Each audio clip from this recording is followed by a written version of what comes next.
Olá pessoal, meu nome é Renato, sou professor de topografia e hoje eu vim apresentar para vocês um equipamento chamado GNSS com RTK, ou também conhecido popularmente apenas como RTK. Então esse equipamento que eu vou apresentar para vocês é da marca Topcon, ele já é um modelo GR3. Ele já está no mercado aí desde 2006, esse modelo aqui. Hoje ele já foi substituído pelo GR5, uma versão mais atualizada. Então ele é um aparelho que tem a capacidade de rastrear a constelação GPS e também a constelação GLONASS. Ou seja, por isso que ele é chamado de GNSS. Então, diferentemente de apenas um GPS, esse tipo de equipamento aqui consegue rastrear duas constelações simultaneamente. Atualmente, nós temos equipamentos que conseguem rastrear mais constelações, inclusive Galileu e Beidou, o Galileu europeu e o Beidou chinês. Esse, como é um modelo anterior, ele rastreia apenas a constelação GPS e GLONASS. Porém, outra característica desse tipo de equipamento é que ele é dupla frequência, ou seja, ele consegue rastrear dois sinais diferentes de cada uma das constelações, ou seja, a frequência L1 e a frequência L2. Isso garante uma precisão milimétrica nas medições que ele faz. Então, esse tipo de equipamento aqui, ele consegue ter uma precisão tão boa quanto uma estação total, com vantagens que eu já vou citar para vocês. Além disso, esse tipo de equipamento aqui permite que eu faça trabalhos de nivelamento, semelhante também a uma estação total. Então, ele é montado, como vocês podem observar aqui, ele é um conjunto de equipamentos. Na verdade, ele trabalha com dois aparelhos, certo?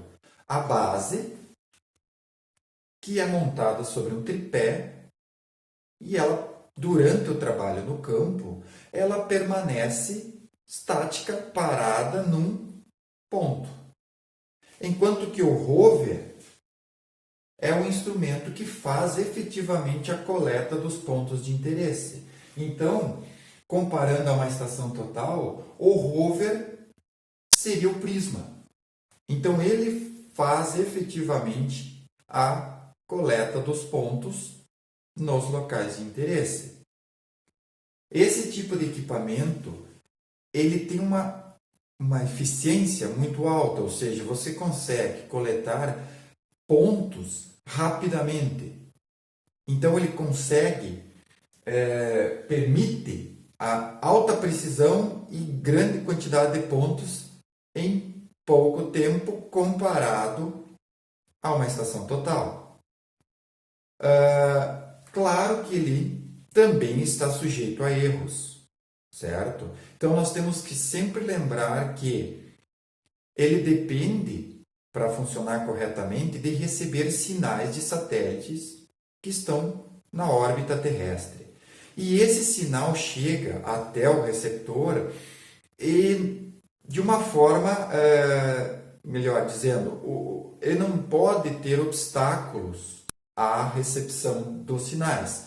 Então, se eu tiver obstáculos como dentro de locais fechados, eu vou ter problema de recepção. Em locais com prédios muito altos, eu também vou ter obstrução de sinal. Assim como em túneis e florestas, certo? Florestas densas. Então, isso prejudica o trabalho desse tipo de equipamento aqui, certo? Então, ele tem limitações quanto à sua usabilidade, ok?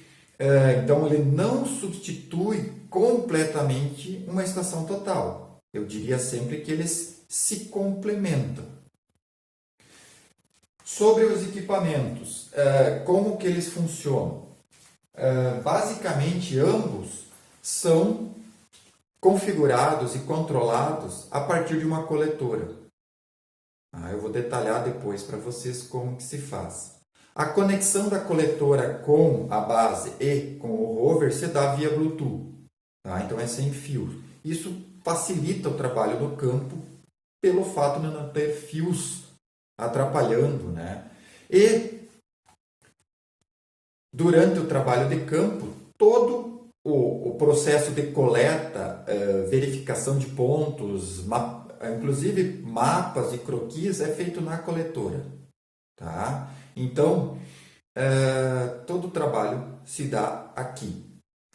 Agora, falando um pouco sobre a questão de por que esse tipo de equipamento tem uma precisão tão alta.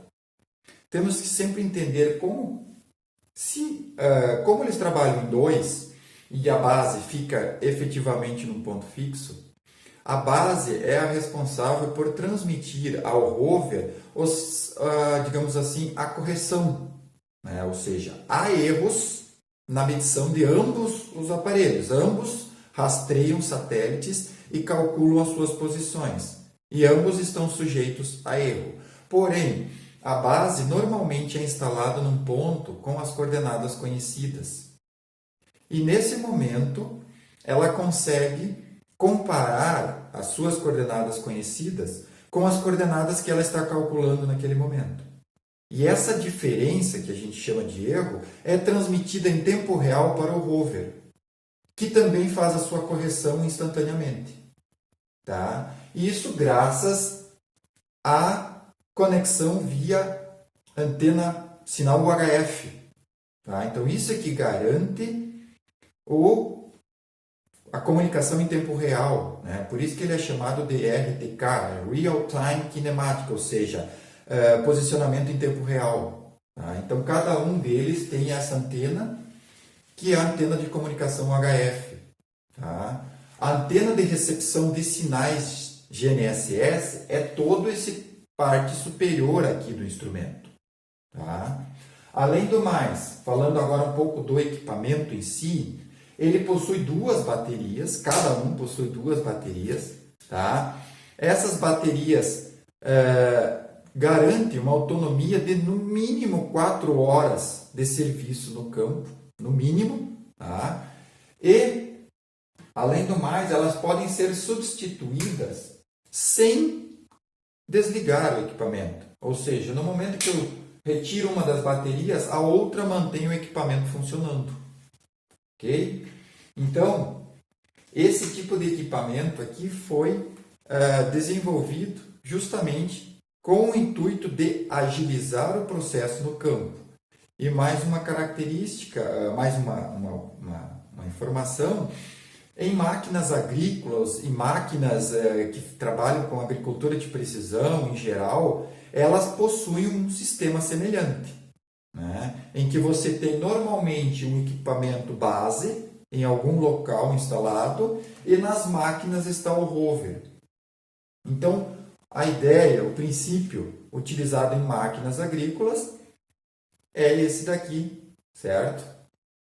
Então, agora eu vou passar para vocês detalhes de como configurar rapidamente um trabalho na coletora e, em seguida, vou coletar alguns pontos lá fora e descarregar no computador para vocês observarem como que fica e como que é o resultado de um trabalho. Ok? Então, pessoal, aqui eu quero apresentar para vocês como que funciona basicamente a coletora. Esse tipo de equipamento é um equipamento bastante antigo, já ainda rodando o Windows CE. Então, apesar de ser antigo, ele ainda funciona muito bem. Outro detalhe, os equipamentos atuais normalmente se utilizam de tablets, né, e funcionam dentro do ambiente Android. Então, esse realmente é um pouco mais antigo. Então, dentro desse ambiente do Windows CE, você tem aplicativos, como atualmente se tem dentro do Android, por exemplo, e um dos aplicativos que nós utilizamos é o TopSurf, que é desenvolvido pela própria fornecedora do equipamento. Então, o aplicativo é o TopSurf e dentro dele você tem todas as utilizações ou as utilidades para controlar o GNSS com RTK. Então, a gente aguarda um pouquinho ele inicializar. Às vezes ele demora um pouco, é normal.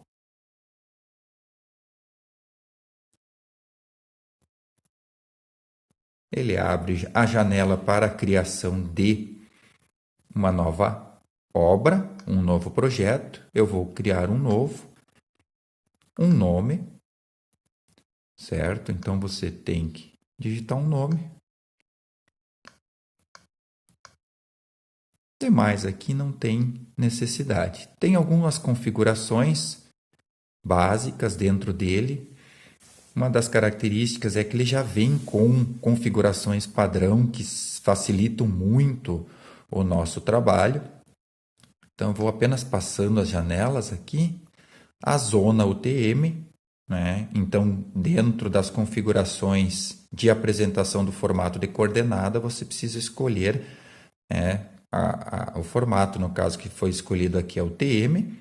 E a zona é a nossa zona aqui, que corresponde ao fuso 22, que são as coordenadas de longitude de 54 a 48 oeste.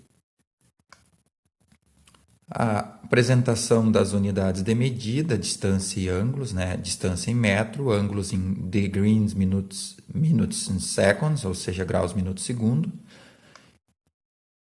Além do mais, tipo de coordenada, no caso, são projeções, o TM, isso que a gente está usando. E a organização das coordenadas está este, norte e altitude elipsoidal, ou seja, x, y e z, se nós fôssemos colocar desta forma. Aqui praticamente já encerramos, né? Não temos muito. Além do mais, cabe salientar que esse tipo de aplicativo também pode ser usado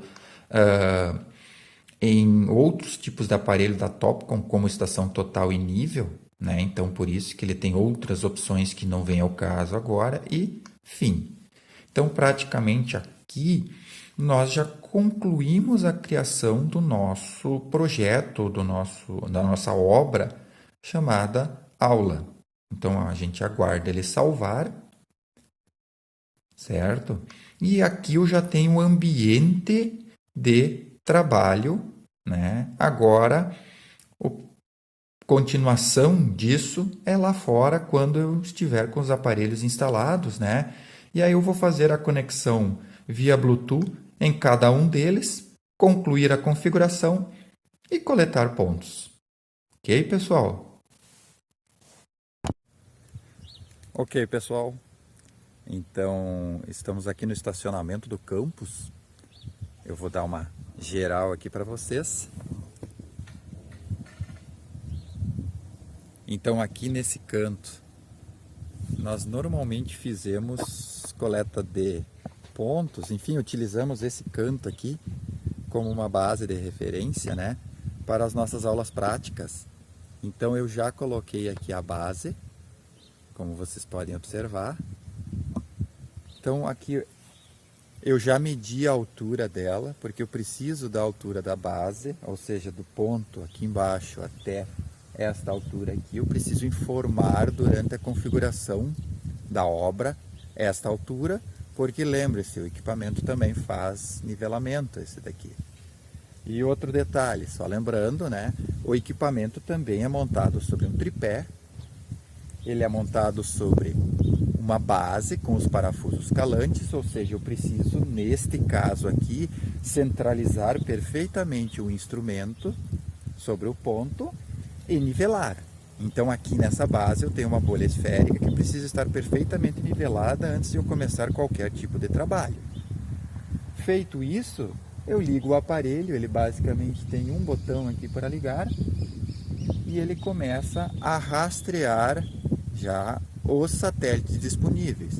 Então, através das luzes, dos LEDs aqui, vocês conseguem observar como que está a saúde das baterias, se elas estão carregadas ou já parcialmente descarregadas, e como que está o rastreamento. Através do número de piscadas que um desses LEDs dá aqui, você já pode fazer a contagem do número de satélites GPS e o número de satélites GLONASS que ele está rastreando.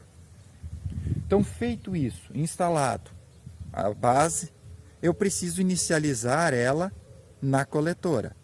Então eu vou mostrar aqui para vocês agora como que se faz a inicialização na coletora, ok? Pessoal, aqui vocês podem ver a tela da coletora, então.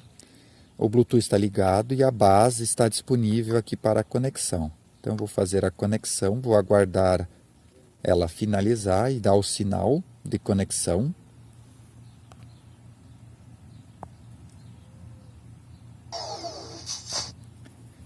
Está conectado, então agora eu faço a configuração da estação, ou seja, eu entro nessa opção e faço a configuração da base. O que eu preciso informar aqui? O nome aqui já tem base escrito, então eu mantenho. E uma informação importante que eu preciso informar é a altura da base aqui. Então eu medi a altura da base, ela está com 1.700, certo? Enter. E neste caso aqui eu vou simular uma situação que eu não tenho ainda pronta a coordenada da base, então eu vou mandar ela se autoposicionar. Eu dou alguns segundos, vocês observam que ela já calcula a sua própria coordenada da base, no caso, e mando inicializar a base da forma como está.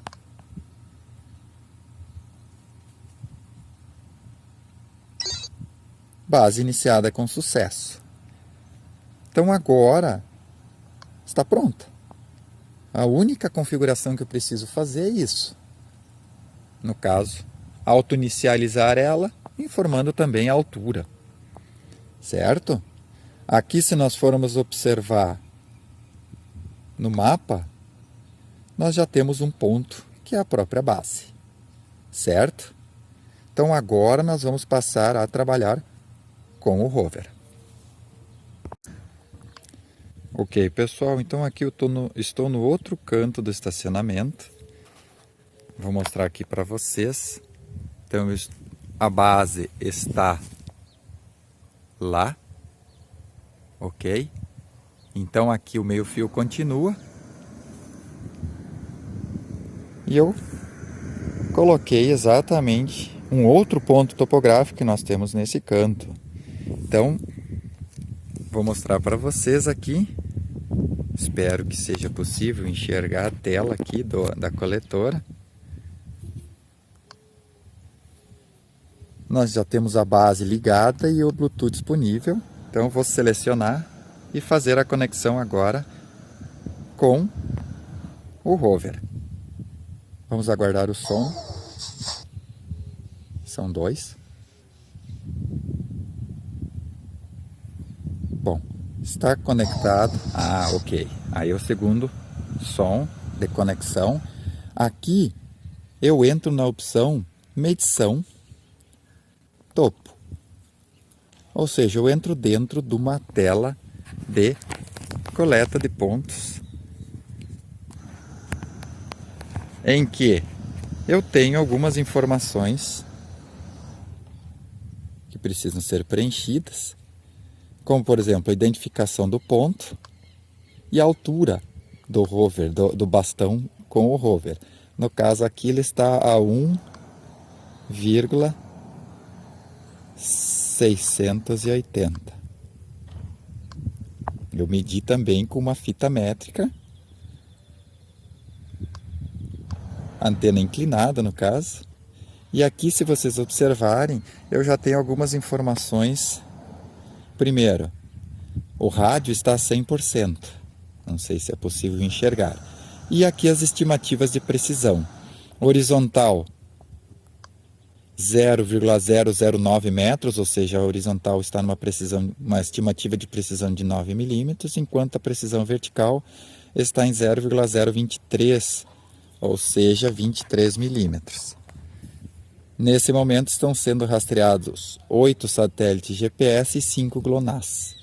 Então observem que, feito isso, nivelo o bastão, que o próprio bastão também tem um nível de bolha, e inicio a coleta. Observem que ele é bastante rápido. Ele vai fazer um som quando estiver concluída a coleta.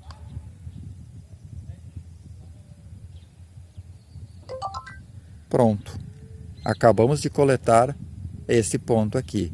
Então, nesse tempo extremamente rápido, ele fez o cálculo da sua posição, levando em consideração os sinais que ele está recebendo na antena, no caso o rover aqui, e também os sinais que ele está recebendo, os sinais de correção que ele está recebendo da base.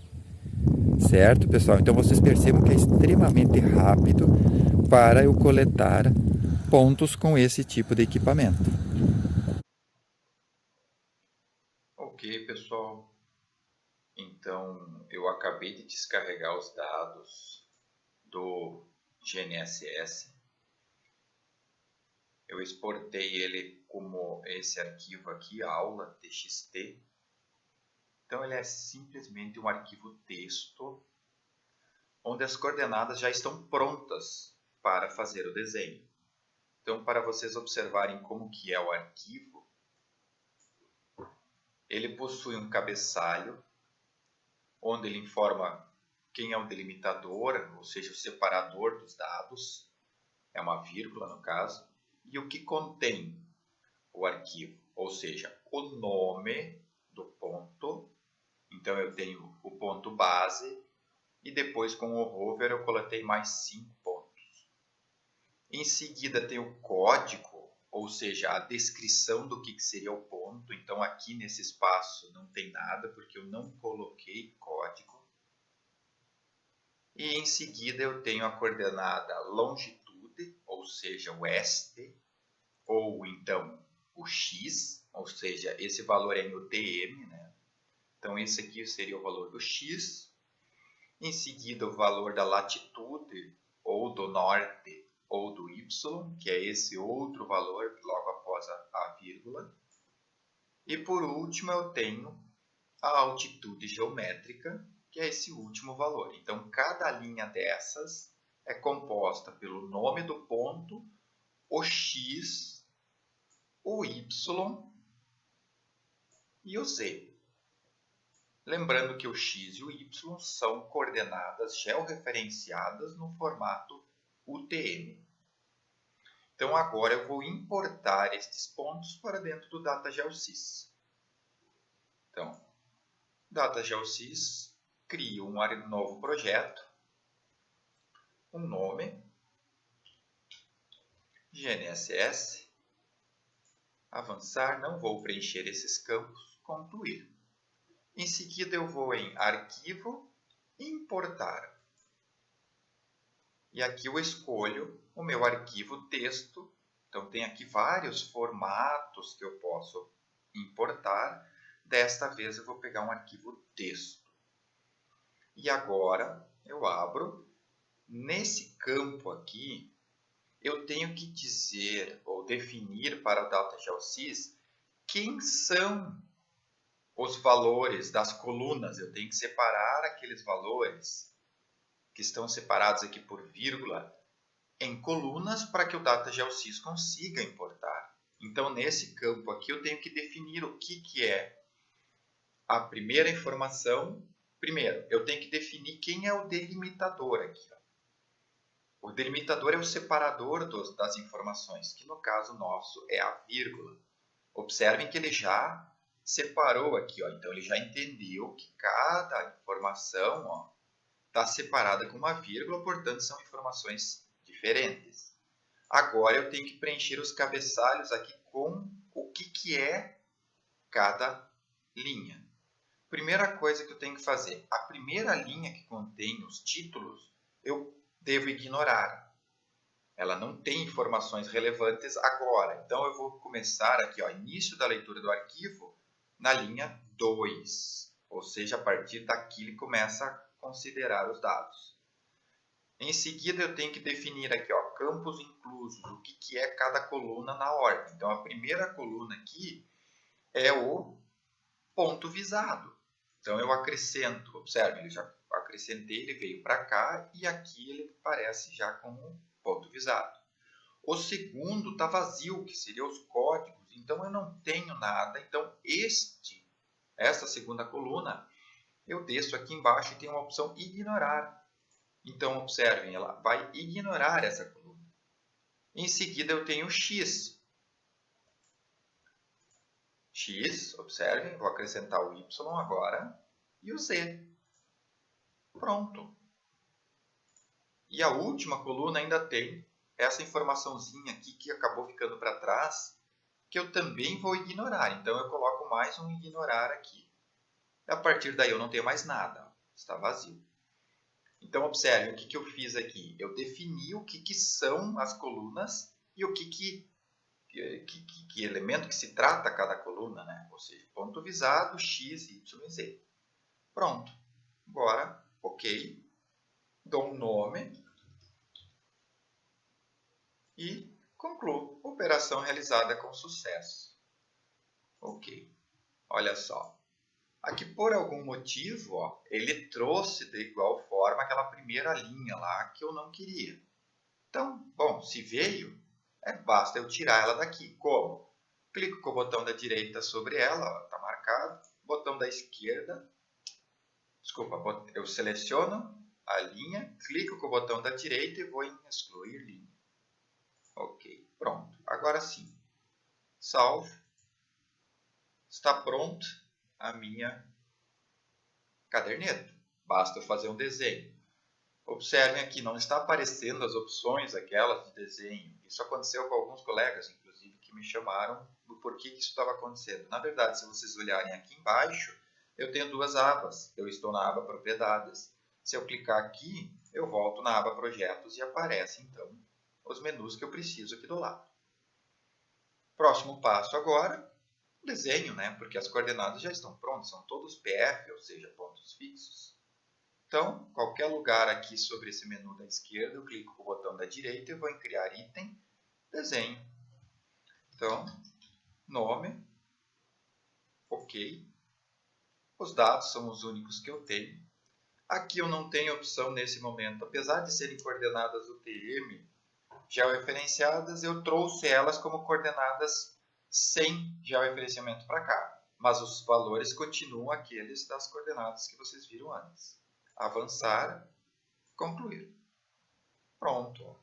Aqui eu tenho os pontos que eu peguei. Só para explicar para vocês, o nosso primeiro ponto, deixa eu mudar a visualização aqui, escala global, vou diminuir essa escala para o texto ficar mais visível. Agora sim, ó. Então, aquela base que eu apresentei para vocês quando eu instalei, a base está aqui. E depois o segundo ponto que eu peguei é esse ponto 1 aqui, que fica lá na outra ponta do estacionamento. Em seguida eu peguei o ponto 2 e sobre a linha do estacionamento aqui eu ainda peguei o 3, o 4 e lá do outro lado o 5.